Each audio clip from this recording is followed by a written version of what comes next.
So welcome back बच्चों on the stem बाबा। हम chapter complete कर चुके थे potential energy and conservation of energy. And आज से इस वीडियो से हम केवल क्वेश्चंस डिस्कस करेंगे फ्रॉम दिस चैप्टर जो कि हमें जेम्स एस वॉकर बुक के पीछे दिए हुए हैं। एंड आज हम केवल कंसेप्चुअल क्वेश्चन डिस्कस करने वाले हैं फ्रॉम दिस चैप्टर। तो चलिए बिना किसी देरी के शुरुआत करते हैं इस शानदार वीडियो की।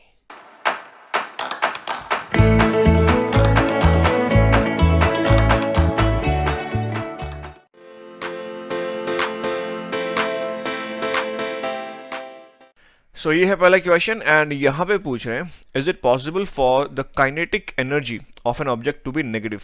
देखो ये स्टेटमेंट गलत है क्योंकि हमें मालूम है जो काइनेटिक एनर्जी होता है this is half m v square.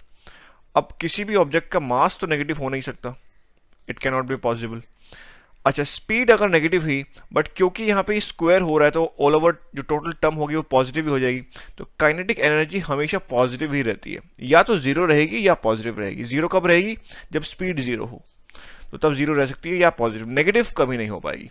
Second statement में कह रहे हैं कि is it possible for the gravitational potential energy of an object to be negative.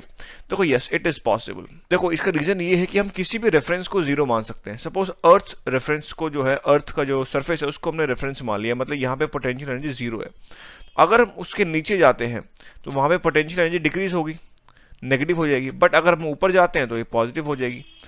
क्योंकि हम किसी को भी रेफरेंस मान सकते हैं इसकी वजह से जो है जो potential energy it can be negative. So ये second statement is true, first one is wrong. देखते हैं नेक्स्ट क्वेश्चन। सो ये है नेक्स्ट क्वेश्चन एंड यहाँ पे कह रहे हैं if the stretch of the spring is doubled the force it exerts also doubles. बिल्कुल सही बात है क्योंकि स्प्रिंग के केस में फोर्स क्या होता है? के टाइम्स एक्स होता है। अगर इसको डबल करोगे तो ये भी डबल हो जाता है। अच्छा by what factor does the springs potential energy increase. तो अगर आप इसको डबल करोगे तो स्प्रिंग की पोटेंशियल एनर्जी कितने फैक्टर से इंक्रीज होगी ये हमें बताना है। तो देखो यार सिंपल एक्सप्रेशन याद रखो, जो स्प्रिंग पोटेंशियल एनर्जी का जो एक्सप्रेशन होता है वो 1/2 के एक्स स्क्वायर होता है। ये चीज़ हम पढ़ के आए हैं पीछे चैप्टर में। तो अगर इसको डबल करोगे तो 2 का स्क्वायर 4, मतलब ये ओवरऑल 4 टाइम्स इंक्रीज हो जाएगा। तो इसका मतलब कि it will increase by 4 times. क्या? The potential energy of the spring will increase by 4 times. Next question discuss करते हैं। सो ये है नेक्स्ट क्वेश्चन एंड यहां पे कह रहे हैं when a mass is placed on the top of the vertical spring the spring compresses and the mass moves downward and we have to analyse this system in terms of mechanical energy. तो चलिए show करता हूं क्या हो रहा है यहाँ पे। ये अपने पास स्प्रिंग है कोई, ये इनिशियली अपने इक्विलिब्रियम लेंथ पे है, ना स्ट्रेच है ना कंप्रेस्ड है। इस पोजीशन पे हम इसके ऊपर रखते हैं एक ऑब्जेक्ट जिसका मास कुछ होगा m। अब जैसे ही आप इस ऑब्जेक्ट पे रखोगे तो ये जो कंडीशन है ये मैं इसको इनिशियल कंडीशन लेके चल रहा हूँ। फिर उसके बाद क्या होगा, जब इस पे आप ये रखोगे तो ये कंप्रेस होगी स्प्रिंग एंड फाइनली ये मान लो यहाँ तक आके कंप्रेस हुई। So let this be the final condition and यहाँ पे ये ऑब्जेक्ट यहाँ पहुंच गया फिलहाल। तो मतलब यहाँ से ये पहुंच गया है यहाँ पे, करेक्ट। तो ये डिस्टेंस कुछ भी ले लो d। तो हमें इस सिस्टम को एनालाइज करना है इन टर्म्स ऑफ मैकेनिकल एनर्जी। तो देखो अगर मैं इनिशियल पॉइंट पे बात करूं तो इनिशियल पॉइंट पे सिस्टम के पास ओनली ग्रेविटेशनल पोटेंशियल एनर्जी है जो कि इस मास की है m, करेक्ट। अगर मैं इसको यहां पे रेफरेंस ले लूं, this is y, this is x, this is y। तो इस पॉइंट पे कुछ इसकी ग्रेविटेशनल पोटेंशियल एनर्जी है। अगर मैं इंटरमीडिएट स्टेट पे देखूं कहीं बीच में, तो उस वक्त जो सिस्टम के पास एनर्जी होगी वो कौन कौन सी होगी? जो ये इनिशियल जो ग्रेविटेशनल पोटेंशियल एनर्जी है वो कन्वर्ट हो जाएगी।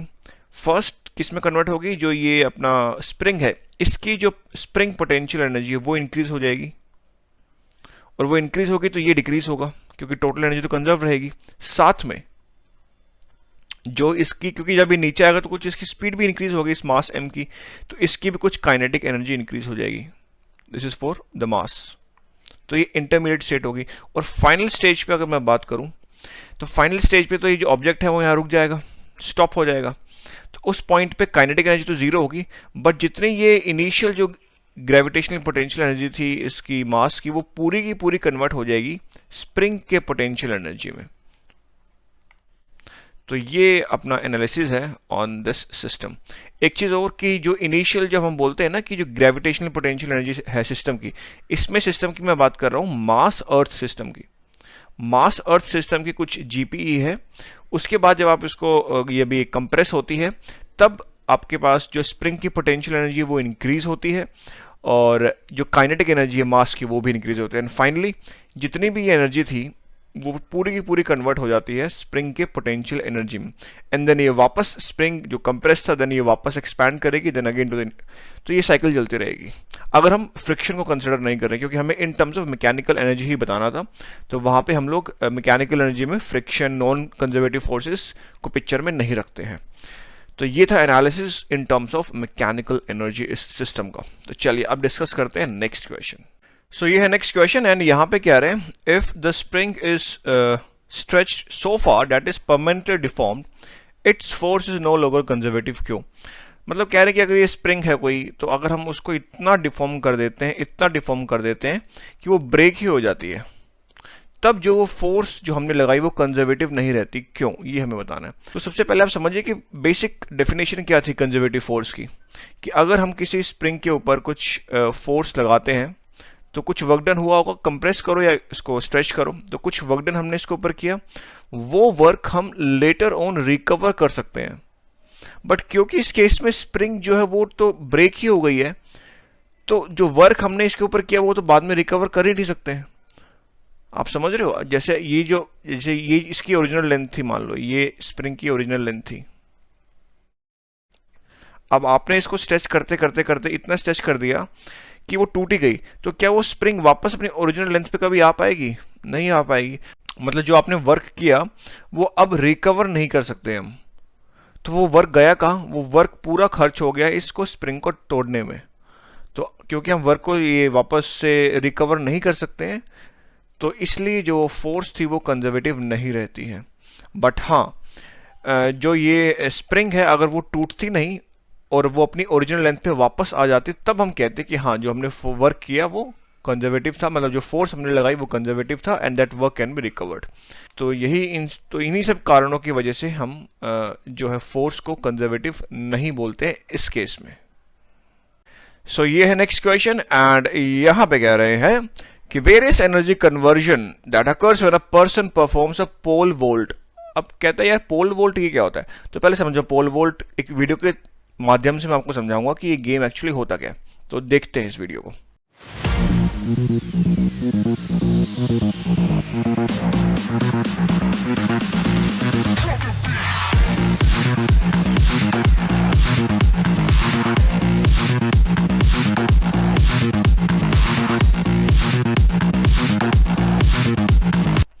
तो आई होप कि आपने वीडियो देखी होगी। तो यहां पे हमें ये बताना है कि किस पॉइंट पे कौन सी एनर्जी कन्वर्ट हो रही है, and we have to include as many conversion as we can. तो मतलब हमें कौन कौन सा टाइम कंसिडर करना है, जब time before, during and after the actual volt itself. तो स्टार्टिंग में क्या होता है, पर्सन के पास काइनेटिक एनर्जी होता है, इनिशियल काइनेटिक एनर्जी, कुछ स्पीड v से वो आता है, उसके पास इनिशियल काइनेटिक एनर्जी होती है। उसके बाद क्या करता है, जो पोल होता है वो बेंड हो जाता है। बेसिकली जो पोल का जो स्प्रिंग पोटेंशियल एनर्जी है वो इंक्रीज हो जाती है, मतलब ये काइनेटिक एनर्जी इसमें कन्वर्ट हो गई। एंड जब वो पोल स्ट्रेट होता है, सीधा होता है, तो उस टाइम पे जो स्प्रिंग की जो पोटेंशियल एनर्जी थी, बेसिकली जो पोल की जो पोटेंशियल एनर्जी थी, वो कन्वर्ट हो जाता है gravitational potential energy for the person, क्योंकि वो पर्सन ऊपर निकल गया तो उसका कुछ रेफरेंस से कुछ उसकी पोटेंशियल एनर्जी इंक्रीज हुई ना। अच्छा, उसके बाद person back to the ground आता है, तो जब नीचे आता है तो उसकी काइनेटिक एनर्जी फिर से इंक्रीज हो जाती है। एंड जब वो उस पे सोफे पे या जो उसको जो कुशन जो सरफेस है उसके ऊपर टकराता है, तो वो सारी की सारी एनर्जी जो है वो कुशन को कंप्रेस करने में खर्च हो जाती है। तो मतलब कुशन में कुछ स्प्रिंग्स लगे होंगे तो उसकी पोटेंशियल एनर्जी इंक्रीज हो जाती है, एंड फाइनली फ्रिक्शन साउंड में जाके वो एनर्जी लॉस हो जाती है। तो ये है energy conversion in this game pole vault. तो आई होप कि आपको अब कुछ आइडिया लगा होगा इस गेम के ऊपर कि कौन कौन से किस किस टाइम पे एनर्जी कन्वर्ट हो रही है। तो चलिए अब हम डिस्कस करते हैं नेक्स्ट क्वेश्चन। सो ये है नेक्स्ट क्वेश्चन, एंड यहाँ पे हमें ये पिक्चर दी हुई है, एंड हमें ये डिस्कस करना है कि कौन सी फोर्सेस यहाँ पे इन्वॉल्व है और कौन सा वर्क यहाँ पे हो रहा है। मतलब बेसिकली मशीन है, ये पत्थर मिट्टी उठा रही है और इस ट्रक में डाल रही है। तो पत्थर उठाने से लेकर पत्थर डालने तक ट्रक में कितनी एनर्जी, मतलब कितने यहाँ पे कितने टाइप ऑफ वर्क इन्वॉल्व हैं, कौन कौन सी फोर्सेस इन्वॉल्व हैं, ये हमें बताना है। तो चलिए स्टेप बाय स्टेप इसको डिस्कस करते हैं। तो सबसे पहले मशीन क्या करेगी, पत्थर जो पड़े हुए हैं यहाँ पे या मिट्टी जितनी भी आसपास ही पड़ी इसको उठाएगी। इसको उठाने में कुछ वर्क करेगी, मशीन कुछ वर्क करेगी इसके ऊपर, उसको उठाने में, अप लिफ्ट करने में। और वो वर्क कौन सा वर्क होगा, नॉन कंजर्वेटिव वर्क होगा। And that non conservative work will be done by this machine. तो इसको पहले ऊपर उठा लेगी एंड सेम टाइम पे जब इसको ऊपर उठा रही होगी, जब ये नॉन कंजर्वेटिव वर्क कर रही होगी पत्थर पे, उसी टाइम ग्रेविटी भी इसको कुछ वर्क करेगी। भाई ग्रेविटी भी तो लगेगी नीचे की तरफ, तो ग्रेविटी कौन सा वर्क करेगी, वो कंजर्वेटिव वर्क करेगी। करेक्ट। तो अभी तक तो हमने क्या देखा कि पत्थर जमीन से कुछ हाइट एच तक आ चुके हैं और कौन सी वर्क और फोर्सेस इन्वॉल्व है वो हमने डिस्कस करी।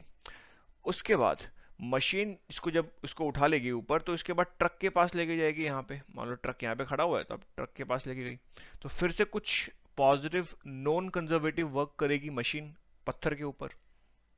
करेक्ट। उसके बाद क्या करेगी, यहाँ पे ट्रक है मान लो, उसके बाद इसको रिलीज कर देगी। मशीन जब रिलीज करेगी तो उस वक्त ग्रेविटी उस पर कुछ पॉजिटिव कंजर्वेटिव वर्क करेगी। बोलो यार। एंड जब वो पॉजिटिव कंजर्वेटिव वर्क करेगी तो हो क्या रहा है, बेसिकली जो हाइट, जो कुछ हाइट एच पे था, ये मान लो ऊपर कुछ हाइट लेके गई जो मशीन, तो यहाँ पे इसके पास कुछ ग्रेविटेशनल पोटेंशियल एनर्जी थी पत्थर और मिट्टी के पास। जब ये नीचे आएगी तो वो ग्रेविटेशनल पोटेंशियल एनर्जी इसके काइनेटिक एनर्जी में कन्वर्ट हो जाएगी।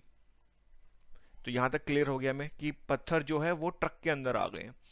अब जैसे ही ट्रक के ऊपर ये हिट करेंगे पत्थर मिट्टी सब कुछ, तो जितनी भी काइनेटिक एनर्जी इनके पास है वो पूरी की पूरी कन्वर्ट हो जाएगी साउंड, हीट, फ्रिक्शनल फोर्सेस में, बेसिकली वो कन्वर्ट हो जाएगी उसके कारण। तो इस वक्त कौन से फोर्सेस पिक्चर में आएंगी, non conservative frictional forces. They will do a negative work to convert the kinetic energy to the heat and the sound energy. Correct. And finally जब ये लोड, जब ये पूरी मिट्टी, पूरा ये बल्क जब ये ट्रक पे गिरेगा, तो ट्रक की जो स्प्रिंग्स हैं वो कंप्रेस हो जाएंगी। स्प्रिंग होती है ना भाई ट्रक में, नीचे या टायर के साइड में, तो वो कंप्रेस होंगी। उसके कारण क्या होगा, स्प्रिंग की पोटेंशियल एनर्जी इंक्रीज हो जाएगी। तो ये सारा प्रोसेस है, साइकिल में चलेगा ये। तो आई होप कि आपको सारे फोर्सेस और जितने भी वर्क हुए हैं यहाँ पे आपको समझ में आए होंगे। तो अब करते हैं डिस्कस नेक्स्ट क्वेश्चन। सो ये है नेक्स्ट क्वेश्चन एंड यहाँ पे पूछ रहे हैं कि if the force on an object is zero, does that means कि पोटेंशियल एनर्जी भी सिस्टम की जीरो होगी। देखो ये तो गलत है, this is false and I going to explain you why. देखो जीरो फोर्स का मतलब ये होता है, इट मीन्स कि जो चेंज इन पोटेंशियल एनर्जी है with distance,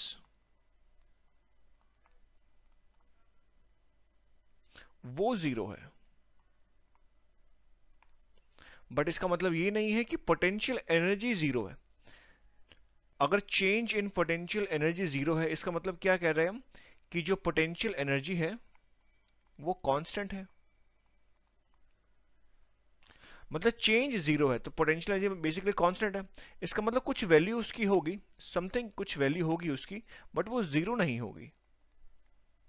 फॉर एग्जाम्पल कि अपने पास ये ऑब्जेक्ट है, ये रखा हुआ है किसी रेफरेंस, किसी मान अर्थ सरफेस पे रखा हुआ है, ऐसे रखा हुआ है, तो ग्रेविटी फोर्स इस पे लग रही होगी mg, और जो नॉर्मल फोर्स है ऊपर लग रही होगी n। तो नेट फोर्सेस इसके ऑब्जेक्ट के ऊपर जीरो है फिलहाल। बट क्या ये मैं ये कह दूं कि इसका जो पोटेंशियल है वो जीरो है, नहीं। अगर मैं इसको इस रेफरेंस से देखूं, बिलो द अर्थ सरफेस, मान लो मैं कुछ हाइट नीचे चला गया h और इस सरफेस पे बैठ के इसको देख रहा हूं, तो क्या इसकी पोटेंशियल एनर्जी नहीं होगी, बिल्कुल होगी, कुछ होगी mgh यहां से। तो पोटेंशियल एनर्जी जीरो नहीं होगी, कुछ ना कुछ उसकी वैल्यू जरूर होगी, अगर फोर्सेस जीरो है तब भी। सेकंड वो कह रहे हैं कि अगर अगर potential energy of a system is zero, does that means कि फोर्स जीरो है, नहीं।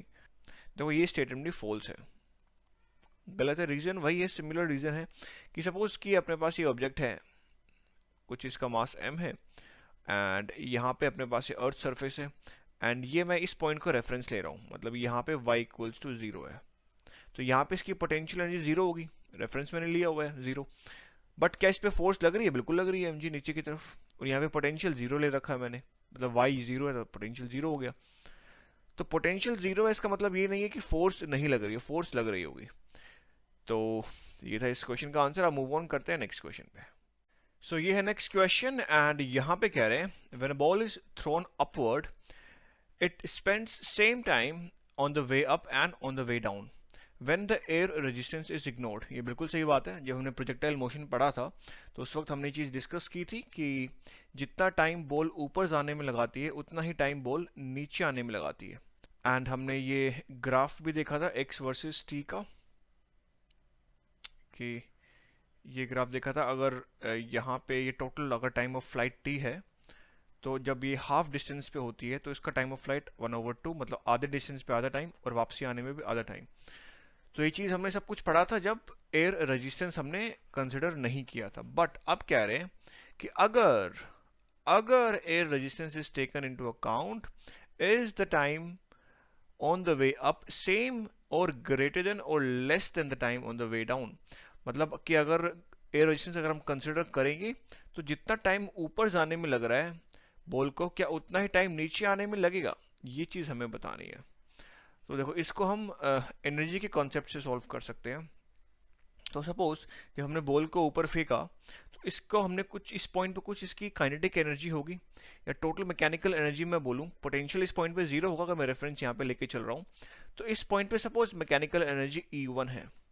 जब ये अपने टॉप मोस्ट पॉइंट पे पहुंचेगी तो उस वक्त क्या उसकी मैकेनिकल एनर्जी इससे कम हो चुकी होगी? क्योंकि यार अपने हम जो है एयर रेजिस्टेंस कंसिडर कर रहे हैं तो एनर्जी डाउन कम होगी ऊपर जाते जाते क्योंकि फ्रिक्शन की वजह से। इस पॉइंट पे जो एनर्जी होगी वो कुछ कम होगी। सपोज यहाँ पे 10 जूल थी इनिशियली, तो जब ऊपर पहुंचेगी तो कुछ कम हो जाएगी 8 जूल्स। बोलो यार हाँ कि ना? क्योंकि हमने एयर रेजिस्टेंस कंसिडर करा है इस वक्त। तो इस पॉइंट पे जो टोटल मैकेनिकल एनर्जी है वो इस पॉइंट से कुछ कम हो गई है। अब जब इस इतने एनर्जी से जब वो नीचे आएगी तो हर पॉइंट पे जो इसकी मैकेनिकल एनर्जी होगी as compare to this one, जब ये ऊपर जा रही थी वो कम होगी। मतलब मैं सेम हाइट पे अगर देखूं तो इस पॉइंट पे जो मैकेनिकल एनर्जी थी और इस पॉइंट पे जब वापसी में जो मैकेनिकल एनर्जी इस पॉइंट पे होगी वो कम होगी, क्योंकि ये वापस जब नीचे आएगी तब भी फ्रिक्शन इस पे लगेगा और ये एनर्जी इसकी डाउन डाउन कम होती चली जाएगी। अब एनर्जी कम होने के कारण हर पॉइंट पे जो इसकी स्पीड होगी वापसी में एज कंपेयर टू जब ये ऊपर जा रही थी वो भी कम होगी। अब जब स्पीड कम है तो जितना टाइम ये बॉल वापसी में लगाएगी वो ज्यादा होगा, तो टाइम विल बी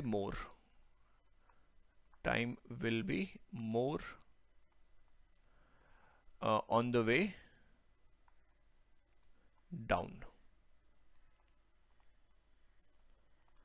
तो ये है आंसर इस क्वेश्चन का। इसी के साथ हमने ऑलमोस्ट सारे कंसेप्चुअल क्वेश्चन डिस्कस कर लिए हैं।